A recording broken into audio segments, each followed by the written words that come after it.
once upon a midnight dreary, while I pondered, weak and weary, over many a quaint and curious volume of forgotten lore, while I nodded, nearly napping, suddenly there came a tapping, as of someone gently rapping at my chamber door. "'Tis some visitor," I muttered, tapping at my chamber door. Only this and nothing more. Ah, distinctly I remember it was in the bleak December, and each separate dying ember wrought its ghost upon the floor. Eagerly I wished the morrow, vainly I had sought to borrow from my books surcease of sorrow, sorrow for the lost Lenore, for the rare and radiant maiden whom the angels name Lenore, nameless here forevermore. And the silken, sad, uncertain rustling of each purple curtain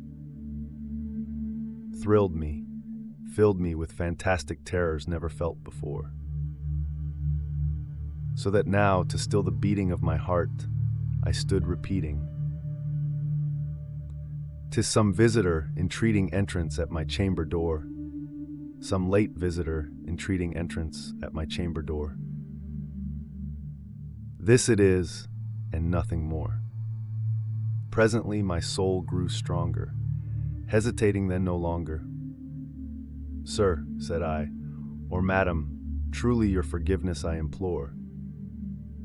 But the fact is I was napping, and so gently you came rapping, and so faintly you came tapping at my chamber door, that I scarce was sure I heard you. Here I opened wide the door. Darkness there, and nothing more. Deep into that darkness peering, long I stood there wondering, fearing, doubting, dreaming dreams no mortal ever dared to dream before.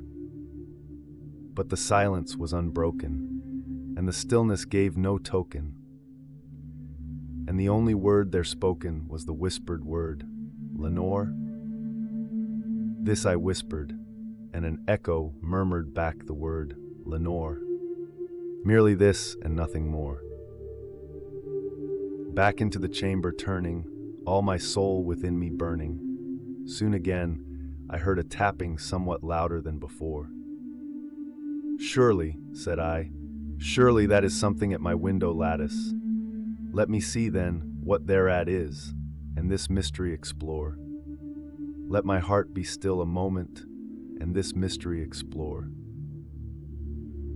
'Tis the wind, and nothing more."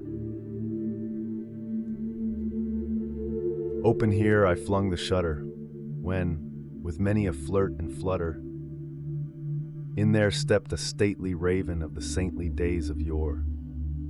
Not the least obeisance made he, not a minute stopped or stayed he, but, with mien of lord or lady, perched above my chamber door, perched upon a bust of Pallas just above my chamber door, perched and sat and nothing more. Then this ebony bird beguiling my sad fancy into smiling. By the grave and stern decorum of the countenance it wore, "Though thy crest be shorn and shaven, thou," I said, "art sure no craven, ghastly, grim, and ancient raven wandering from the nightly shore. Tell me what thy lordly name is on the night's Plutonian shore." Quoth the raven, "Nevermore." Much I marveled this ungainly fowl to hear discourse so plainly, though its answer little meaning, little relevancy bore. For we cannot help agreeing that no living human being ever yet was blessed with seeing bird above his chamber door, bird or beast upon the sculptured bust above his chamber door, with such name as Nevermore.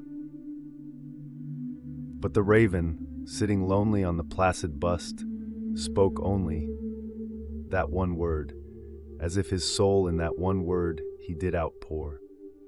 nothing farther than he uttered, not a feather than he fluttered, till I scarcely more than muttered, other friends have flown before, on the morrow he will leave me, as my hopes have flown before. Then the bird said, Nevermore. Startled at the stillness, broken by reply so aptly spoken. Doubtless, said I, what it utters is its only stock and store.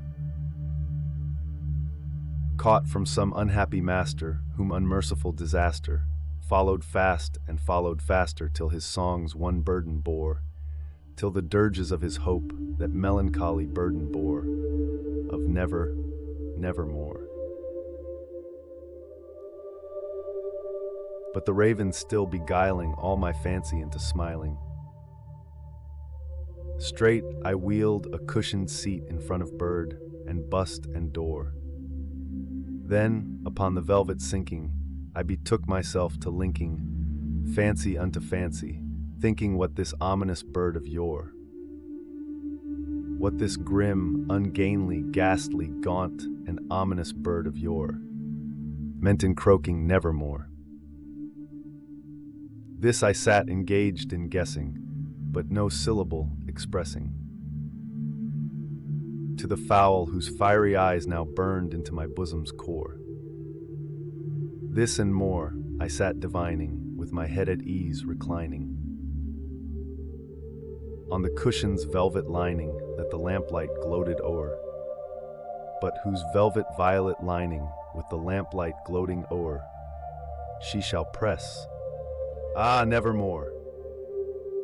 Then, methought, the air grew denser, perfumed from an unseen censer, swung by seraphim whose footfalls tinkled on the tufted floor.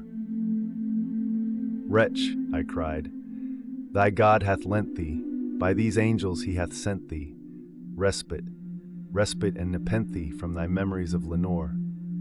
Quaff, O quaff this kind nepenthe, and forget this lost Lenore. Quoth the raven, Nevermore.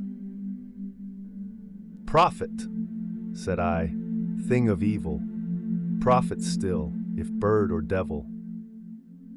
Whether tempter sent, or whether tempest tossed thee here ashore, desolate yet all undaunted, on this desert land enchanted, on this home by horror haunted, tell me truly, I implore, is there balm in Gilead?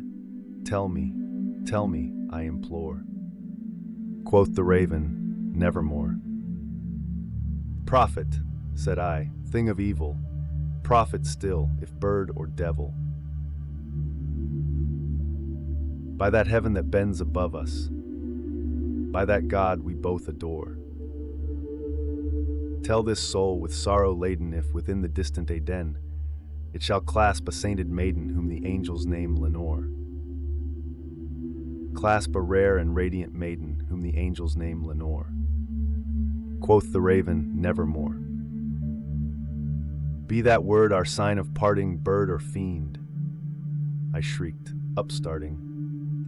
Get thee back into the tempest and the night's Plutonian shore.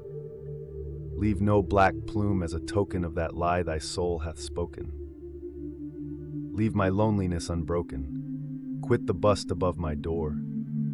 Take thy beak from out my heart, and take thy form from off my door. Quoth the raven, Nevermore. And the raven, never flitting, still is sitting, on the pallid bust of Pallas just above my chamber door, and his eyes have all the seeming of a demon's that is dreaming, and the lamplight o'er him streaming throws his shadow on the floor, and my soul from out that shadow that lies floating on the floor shall be lifted nevermore